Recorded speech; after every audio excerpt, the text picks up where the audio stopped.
أيها المؤمنون، لقد كان لكم في رسول الله أسوة حسنة لمن كان يرجو الله واليوم الآخر وذكر الله كثيرا.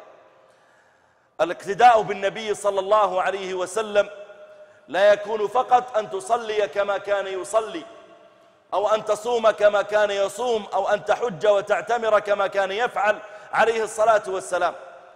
الاقتداء به في ابتسامته، الاقتداء به في رفقه، الاقتداء به في رحمته، الاقتداء به في لينه، في كرمه، في شفقته، في حنانه، في حسن تعامله، الاقتداء به صلى الله عليه وسلم في كل شأنه.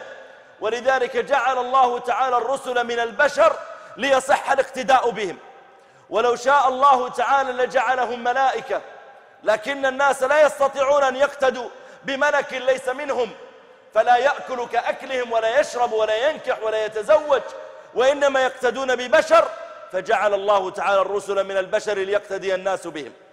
والنبي عليه الصلاة والسلام يقول: الراحمون يرحمهم الرحمن، ويقول صلى الله عليه وسلم: ارحموا من في الأرض يرحمكم من في السماء. ولم يكن صلى الله عليه وسلم يقول هذا الكلام فقط بلسانه، وإنما إذا نزلته على واقعه صلى الله عليه وسلم وجدت هذه الرحمة بالعاصي عندما يتعامل معه، وجدتها مع الفقير، وجدتها مع الأمة السوداء التي لم يلتفت إليها الناس، وجدتها حتى مع أعداء صلى الله عليه وسلم.